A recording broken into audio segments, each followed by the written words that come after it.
తలసాని శ్రీనివాస్ యాదవ్ గారు అంటే ఏలనేని గౌరవము. మరి వారు సీనియర్ శాసనసభ్యులు, కానీ ఎవరికంటే వాళ్ళకి నేను ఇవ్వలేదు.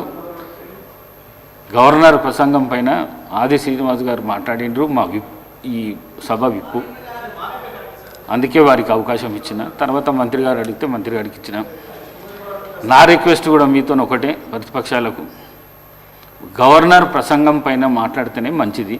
డీవియేషన్ అయితే తప్పకుండా అక్కడికి వెళ్ళి ప్లీజ్.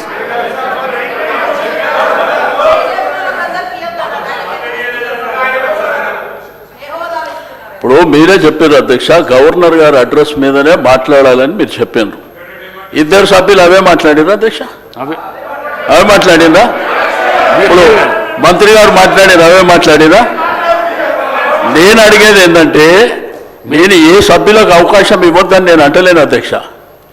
మాకు అవకాశం వచ్చినప్పుడు మేము చెప్పిన తర్వాత మీకు అవకాశం ఉన్నది, మీరు తర్వాత మాట్లాడండి అంటున్నా.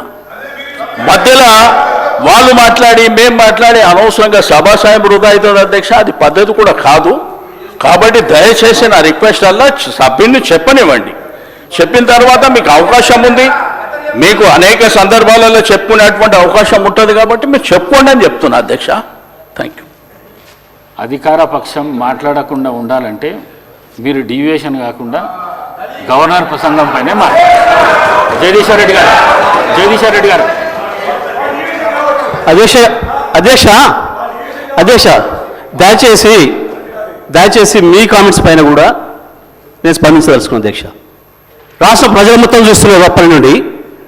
నేను దీంట్లోంచి ఒక అక్షరం పక్కకు పోయినా, ఇప్పుడు వారి మంత్రి గారు మాట్లాడిందో ఇంకొకరు మాట్లాడిందో ఇందులో ఎవరు ఒక అక్షరం సంబంధం ఉందా దాన్ని మీరు తేల్చండి. ఈ సభలో ఉండమంటే ఉంటా, పొమ్మటే పోతా అధ్యక్ష. నేను రాష్ట్ర ప్రజలు అందరూ చూస్తున్నారు అధ్యక్ష,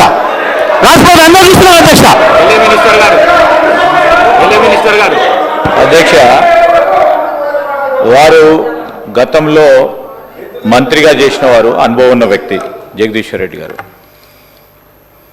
ఈ విధంగా ప్రస్తావన తీసుకొచ్చి స్పీకర్ గారిని బెదిరించే మాట మాట్లాడకుండా ఉంటే బాగుంటుంది అధ్యక్ష. తప్పకుండా వారు వాపసు తీసుకోవాలి. ఖచ్చితంగా కూడా బెదిరించడం జరుగుతూ ఉంది అధ్యక్ష. చైర్ను బెదిరించడం జరుగుతూ ఉన్న సందర్భం ప్రత్యక్షంగా మొత్తం యావత్ రాష్ట్రానికి సంబంధించిన ప్రజలందరూ కూడా చూస్తూ ఉన్నారు. దయచేసి కోరుతా ఉన్నాం, that is not the way. Srinivas Yadav గారు 2 విషయాలు చెప్పారు, మేము విన్నాము. మళ్ళీ అదే ప్రస్తావన తీసుకొచ్చి ఈరోజు వారు చెప్తా ఉన్నారు అధ్యక్ష, గవర్నర్కు సంబంధించిన ప్రసంగానికి సంబంధించి ఏదో మాట్లాడినారు, ఆర్టిఫిషియల్ ఇంటెలిజెన్స్ అన్నారు, ఇంకేదో అన్నారు, విన్నాం. దానికి కూడా సమాధానం చెప్తాం, దానికి ఏం ప్రస్తావన లేదు. తిరిగి తీసుకొచ్చి గవర్నర్ ప్రసంగమే విషయంలో అనేక సందర్భాల్లో వారు చెప్పుకుంటూ పోయి 10 నిమిషాల తర్వాత ప్రసంగానికి సంబంధించిన అంశం మాట్లాడకపోక మా మంత్రి గారు కానీ మా సభ్యులు కానీ స్పందించడం జరిగింది. ఈరోజు వారు కంపారిజన్ తీసుకొస్తూ ఉంటే సంవత్సరంలో మేమేం చేసినాం, 10 సంవత్సరాల్లో ఏం చేయలేకపోయినారో చెప్పింది తప్ప దీంట్లో వాస్తవికంగా వారిని ఏదో కార్నర్ చేయాలనో మమ్మల్ని ఏదో అన్నారని కాదు. దయచేసి నేను గౌరవ జగదీశ్వర్ రెడ్డి గారికి తెలియజేస్తా ఉన్నాం, తెలియంది కాదు. గవర్నర్ ప్రసంగానికి సంబంధించి